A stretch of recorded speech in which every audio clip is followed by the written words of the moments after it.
오늘 오후에 받은 본문 말씀은 칠병이어 기적 사건입니다. 예수님께서 떡 7개와 물고기 2마리로 4,000명을 먹이신 이야기입니다. 많이 들었던 말씀 중에 오병이어 사건과 구별되는 말씀입니다. 이 병행 본문인 마태복음에서는 먹은 자는 여자와 어린이 외에 4,000명이었더라 라고 기록하고 있습니다. 그래서 본문에 나오는 이 4,000명은 실제로 여자와 어린아이까지 포함하면 10,000명에서 20,000명이나 되는 수많은 사람들이 예수님의 나눔을 통하여 배부름을 얻었다는 것을 우리는 알 수 있습니다. 그런데 오늘 본문 칠병이어 사건을 통해서 좀 이 본문을 자세히 묵상하고 들여다보는 성도라면 우리는 한 가지 질문을 하게 됩니다. 왜냐하면 왜 마가는 칠병이어 사건을 기록했을까라는 것입니다. 오병이어 사건과 거의 유사합니다. 물고기 2마리, 보리떡 5개와 5,000명을 먹이는 사건과 떡 개수만 2개 늘었고 인원수만 좀 달라진 것 같은데 왜 예수님은 똑같은 사역을 하시고 또 이것을 마가는 그것을 놓치지 않고 기록했냐는 것입니다. 사실 사복음서 중에 마가복음이 가장 짧습니다. 16장입니다. 그래서 16장에 아주 중요한 얘기만 기록해야 할 것인데 거의 유사한 이야기를 2번 반복해서 왜 하냐는 것입니다. 6장에 나와 있는 오병의 사건을 통하여 우리는 이미 알고 있는 내용이 있습니다. 한 어린아이의 작은 헌신과 나눔을 통하여 예수님께서는 축사하시고 놀라운 기적을 베푸시고 많은 사람을 배부르게 하셨다는 이미 알고 있는 기본 이야기를 우리는 가지고 있습니다. 그런데 왜 오늘 이 본문을 통하여 예수님은 또 언급하시면서 우리에게 교훈하고 싶어 하는지 오늘 이 질문과 함께 이 칠병의 사건을 통하여 예수님께서 우리를 다시 반복해서 가르치고자 하는 것이 무엇인지 분명하게 알아는 우리 모두가 되기를 소망합니다. 결론적으로 말씀드리면 예수님은 우리에게 끊임없는 변화를 요구하신다는 것입니다. 사람은 생각보다 잘 변합니까? 변하지 않습니까? 잘 변합니까? 변하지 않습니까? 잘 변합니까? 저를 보면 잘 안 변하더라고요. 집에서나 아이들에게 같은 실수 또 같은 잘못을 늘 반복하는 나의 모습을 보고 진짜 사람이 이렇게 안 변할까 하는 생각을 많이 하게 됩니다. 그런데 오늘 예수님이 선택하셨던 12제자의 모습을 통해서 진짜 사람은 잘 안 변하구나 이것을 우리는 알 수 있습니다. 그럼에도 불구하고 예수님은 반복해서 기적을 행하시고 반복해서 가르쳐 주십니다. 마가복음 8장에 나오는 칠병이어 사건의 기록의 목적이 바로 반복입니다. 우리가 변하지 않으니까 반복해서 우리에게 알려주시는 것입니다. 특별히 이 본문에 나오는 이방인들을 향한 국률한 마음이 심겨져 있습니다. 본문 8장 1절에 보면 그 무렵에라고 시기를 명하고 있는데요. 이 구 무렵에라는 것은 예수님께서 이제 유대인 지역을 떠나서 갈릴리 지역을 떠나서 이방인 지역으로 간 그때를 의미합니다. 그러니까 앞장에 7장에 나와 있는 두로와 시돈과 데가볼리아를 지나면서 4절의 표현처럼 광야를 지날 때 생긴 사건입니다. 오병이어 사건이 빈들에서 생긴 사건이라면 이 칠병이어 사건은 진짜 메마른 황량한 광야 이방인의 땅에서 일어났던 기적이라는 것입니다. 아마도 유대인들과 이방인들이 함께 뒤섞여 많은 사람들이 아마 예수님을 처음 만나거나 아니 하나님의 말씀을 처음 듣는 사람이 대부분일 것입니다. 3절에 보면 그들 중에는 집으로 돌아갈 길이 먼 사람들, 아주 멀리서 주님의 소문을 듣고 주님을 만나면 치료할 수 있고 회복될 수 있고 새로워질 수 있다는 희망을 가지고 온 사람들이 대부분이라는 것입니다. 그런데 이방인들을 향한 예수님의 긍휼의 마음과는 다르게 예수님의 그 애통하는 마음과 다르게 제자들의 마음은 너무나도 차갑고 관심이 없습니다. 4절에 보면 굶주린 무리들에게 음식을 줘야 한다는 예수님의 말씀에 제자들의 반응은 아주 냉소적입니다. 제자들이 대답하되 이 광야 어디서 떡을 얻어 이 사람들로 배부르게 할 수 있으리까? 마치 제자들은 오병이어 사건을 그 기적을 경험 못한 사람처럼 얘기합니다. 아니 이 광야에서 어떻게 이 많은 사람들을 먹일 수 있습니까? 라고 얘기하는 것입니다. 이미 그들은 보리떡 5개와 물고기 2마리로 5,000명이나 되는 남자만 5천 명이나 되는 수만의 사람들을 먹이는 사건을 이미 경험한 사람들입니다. 그런데 장소만 바뀌었을 뿐이고 장소만 이방인들 가운데 들어갔을 뿐인데 여전히 제자들은 같은 실수를 반복하고 있다는 것입니다. 아주 부정적인 반응을 보이고 있습니다. 예수님의 국률한 마음을 통하여 예수님은 많은 사람들에게, 특별히 이방인들에게 구원의 은혜를 주시기를 원하고 그들의 육적인 양식을 먹이시기를 원하고 제자들의 마음속에 불쌍히 여기는 국률한 마음을 심겨주기를 원하는 사건입니다. 그런데 오병이어 사건을 통해서 그렇게 많이 배운 제자들은 여전히 새로 경험하는 것처럼, 처음 만나는 것처럼 아무런 확신도 자신감도 없이 다시 예수님께 그런 질문을 하게 되는 것입니다. 이것은 국률하는 것, 누군가를 섬기는 것, 누군가를 봉사한다는 것은 우리의 생각과 마음과 의지로 되는 것이 아니라는 것을 의미합니다. 반복적인 참여가 필요하고 반복적인 훈련이 필요하고 나의 낮아짐과 온전한 헌신이 있을 때만이 그게 나의 삶 가운데 온전하게 나의 것이 된다는 것입니다. 지난 8월 달 한참 더운 날씨 속에 있을 때 신문 기사에 이런 기사가 있었습니다. 우리나라 최고의 대학이라고 하는 S대학교의 청소 노동자가 그 휴게실에서 사망을 했습니다. 많은 사람들이 놀랐습니다. 가장 재정이 많고 가장 지식인들이 있고 가장 유능한 사람이 있는 그 대학교의 휴게실에서, 그것도 청소 노동자가 거기서 죽게 된 것입니다. 경찰은 청소원 죽음을 병사로 기록했지만 그 청소 노동자가 근무하는 환경을 바라본 많은 사람들은 아니 건강한 사람도 여기에 있으면 죽어서 나오겠다라고 말할 정도였습니다. 지하 1층의 계단 옆에 위치한 한평 남짓한 이 휴게소에는요, 여름철 폭염을 견딜 만한 그런 창문도 없었습니다. 에어컨도 없었습니다. 그리고 겨울철 혹독한 겨울 냉기를 이길 만한 그런 난방시설도 없었습니다. 그냥 창고를 개조해서 만든 휴게실이라서 틈틈이 있는 구멍에는 종이로 바람이 들어오지 않도록 막는 그런 흔적들이 있었습니다. 얼마나 우리나라 대학의 청소 노동자의 근무 환경이 열악한지 모두가 알 수 있는 그런 사건이었습니다. 그 계기를 통해서 주요 대학들이 다 그런 소외된 자들의 근무 환경을 다 조사를 해봤습니다. 그런데 다른 대학이라고 별 다를 게 없었습니다. 대부분의 휴게실에는 냉난방기가 설치되어 있지 않았습니다.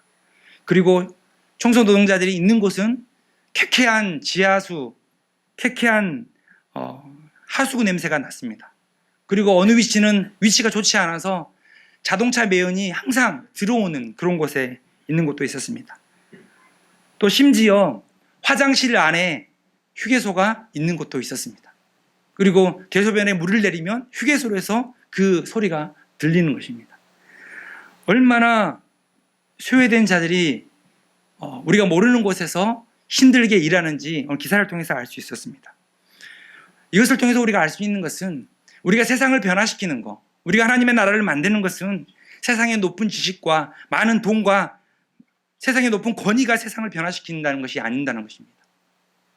소외된 사람들을 향한 예수님의 국률한 마음과 사랑만이 하나님의 나라를 만들어가는 출발점이라는 것입니다. 이번 저희 물den도산교회에서 추수감사주일을 맞아 성도님들이 많은 정성과 마음으로 추수감사 박스를 주님께 드렸습니다. 그래서 청년들이 그걸 가지고 다시 포장을 했습니다. 다시 뜯어서 깨끗한 포장지에 담고 그 포장지에 교회 이름과 한 문장을 했는데 정말 감사합니다. 비록 글자지만 우리의 온 성도의 마음을 담아 그 한 문장에 정말 감사합니다라는 그 단어를 스티커로 붙이고 저랑 혼자 가면 안 되잖아요. 그래서 청년회장, 우리 신임 회장을 데리고 이 주변의 아파트 단지로 돌았습니다. 그런데 제가 알지 못한 거, 너무나 내가 모르는 분야에서는 너무나 내가 무관심하다는 것을 너무나 뼈저리게 느꼈습니다. 강주에 1090개의 아파트 단지가 있습니다. 그리고 거기서 근무하는 아파트 경비원들은요 4,000명에 이릅니다. 근데 우리가 교회에서 나눔을 실시한 이 교회는 7개 아파트 단지입니다. 거기에 25명의 경비원들과 10명의 청소원들에게 성도님께서 정성껏 주신 그것을 주님의 마음을 담아 온전하게 전했습니다. 그러면서 이런저런 얘기를 나누면서 그분들이 어떻게 근무하는지 이전에는 전혀 알 수 없었지만 물어보기 시작했습니다. 근데 이분들은 하루 24시간을 일했습니다. 하루 24시간을 일하고 또 하루 24시간을 쉽니다. 그렇죠. 하루 20시간을 일하는 동안은 근무 시간이 8시간으로 책정되는 것입니다. 나머지 시간은 휴게 시간으로 되어 있는 거죠. 그리고 자는 시간이라든지 점심시간이라든지 이런 시간이 어디를 그 자리를 비울 수 없지만 다 그 모든 시간이 휴게 시간으로 다 잡히는 것입니다.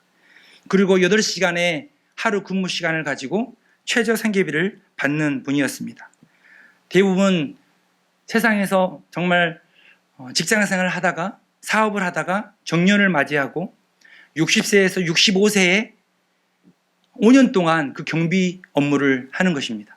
그리고 65세부터는 주민들의 동의하에 의해서 3개월의 재계약을 맺으면서 일을 하는 것이죠. 이분들에게 가장 어려움은 무엇일까 물어봤습니다. 무엇이 가장 힘드세요, 선생님? 물어봤더니 솔직히 육체적으로 힘든 거 없어. 이렇게 얘기하는 거예요. 그런데 마음이 힘들어. 마음이 힘들어. 누가 알아주질 않아. 이 얘기를 하시는 거예요. 쓰레기를 주워도 택배 11시, 12시까지 찾으러 와서 그걸 주워도 누가 알아주지 않는다는 것입니다. 그 자리를 비울 수도 없고 또 그 업무에 대해서 비가치하다고 느끼는 수많은 사람들의 시선 속에서 늘 외로움을 겪고 있다는 것입니다. 몸은 힘들지 않지만 마음이 힘들어서 그 마음이 약한 사람은 이 일을 오래 할 수 없다고 얘기했습니다. 그분들에게 인정받지 못하는 소외감이 있고 외로움이 자리 잡고 있다는 것을 알게 되었습니다. 그래서 조금이라도 힘을 내시라고 교회의 이름으로 감사 선물을 전했습니다. 선물을 전할 때 그분들이 하시는 얘기가 이 한마디였습니다. 오늘 말씀의 제목과 똑같습니다. 알아줘서 고맙습니다. 알아줘서 고맙습니다. 이 말씀을 저희에게 대표해서 전해주셨습니다. 결국은 성도와 교회에 감사하다는 말을 하게 된 것입니다. 누군가의 마음을 알아주는 것이 정말 소중한 것입니다. 누군가의 마음을 알아주는 것이 그 사람을 행복하게 만들고 그 사람을 미소 짓게 만드는 것입니다. 누군가의 마음의 아픔을 알아주고 힘든 것을 알아주고 외로움을 알아준다는 것. 그게 우리의 가족이든 우리의 자녀이든 우리의 이웃과 어려운 소외된 이웃이든지 그 국률의 마음을 가지고 누군가를 알아주는 것을 오늘 본문 말씀을 통해서 예수님은 제자들에게 가르치고 싶었던 것입니다. 예수님의 마음은 국률의 마음입니다. 그런데 때로는 우리가 국률의 마음과 동정의 마음을 착각할 때가 있습니다. 동정의 마음은요, 거리를 두는 것입니다. 나와 너는 다르다는 것입니다. S대 대학 교수들이 자신의 교수실은 화려하고 크게 지어도 나와 너희는 다르기 때문에 너희는 창고의 허접한 곳에서 근무해야 돼. 이게 내가 너와 다르다는 것입니다. 이것이 바로 동정이라는 마음입니다. 그렇지만 국률은 그렇지 않습니다. 나와 너는 다르지 않다는 것입니다. 이것을 우리에게 적용해 보겠습니다. 예수님이 우리를 동정하셨습니까? 우리를 국률이 여기셨습니까? 우리를 동정하셨다면 예수님이 이 땅에 오지 않으십니다. 십자가에 올라가지 않으십니다. 예수님께서 우리와 같이 되신 것은 우리를 동정해서가 아니라 너와 내가 다르다는 것이 아니라 너는 죄인이고 나는 의인이다가 아니라 죄인과 같이 우리와 같이 대신 하나님의 모습을 보여주신 것입니다. 이것이 진정한 그리스도인이 가져야 할 참다운 국률의 마음이고 우리 예수님의 마음입니다. 예수님의 이 마음이 오늘 칠병의 사건을 통해서 전해지고 싶은데 오병이어의 사건을 통해서도 제자들은 훈련되지 않았습니다. 그래서 반복해서 이방인의 땅에서 이방 사람들에게 이 칠병이어의 사건을 통해서 그들의 이 예수님의 국률의 마음을 전해주고 싶었던 것입니다. 사랑하는 성도 여러분, 국률의 마음도 훈련이 필요한 것 같습니다. 매 순간순간 우리에게 새롭게 새해를 맞이하고 새로운 회기를 맞이하면서 새롭게 부여받은 많은 직분들이 있고 감당해야 할 봉사들이 있고 또 차량 봉사와 수많은 식당 봉사와 보이지 않는 안내 봉사와 많은 섬김들이 있습니다. 근데 그 마음에 우리가 예수님의 국률의 마음을 품어 교회를 아름답게 건강하게 세워나가던 저와 성도들이 되기를 소망합니다. 추수감사 선물을 나누며 제 마음에 또 한편에 이런 마음이 들었습니다. 이 땅의 교회는 그 지역에 어떤 교회로 나와야 할까? A라는 교회가 있는데 그 교회가 이사를 합니다. 다른 지역으로 이사를 합니다. 근데 그 지역에서 그 교회가 이사하는지에 대해서 전혀 알지 못합니다. 그리고 그에 대해 관심이 없습니다. 제 마음속에 이 땅의 교회가 대부분 그렇다는 것입니다. 다 개교의 중심이고 그 지역을 돌보지 않습니다.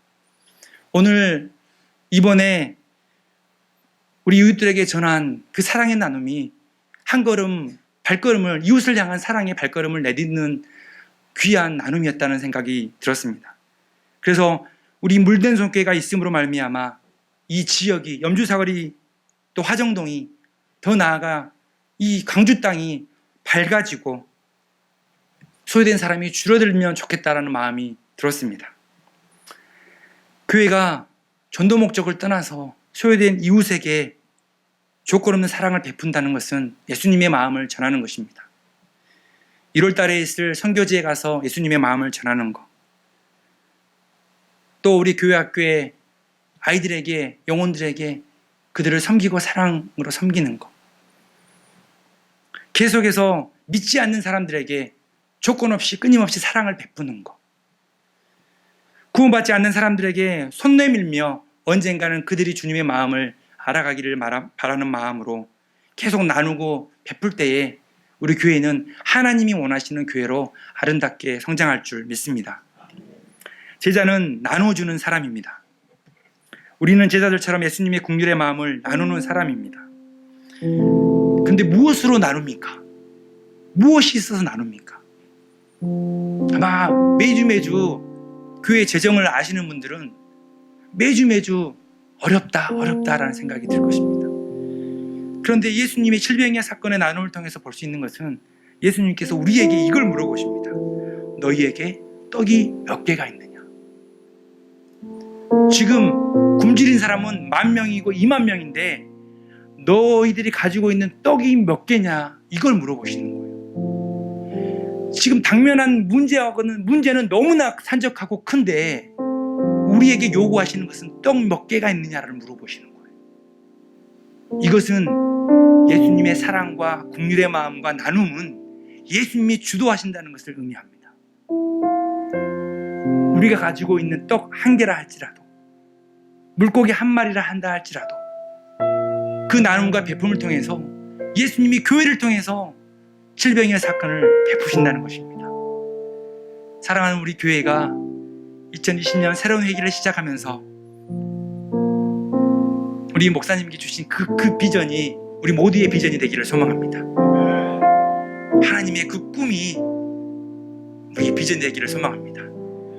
나의 작은 것이라 할지라도 우리 예수님께서 우리 교회 한성도의 그 드림과 받음과 섬김을 통하여 아름답고 건강하고 또 주위에게 소외된 많은 사람들과 선교지까지 섬기는 아름다운 교회로서 나갈 수 있도록 우리의 새로운 회기 가운데 기도하며 나아가기를 소망합니다.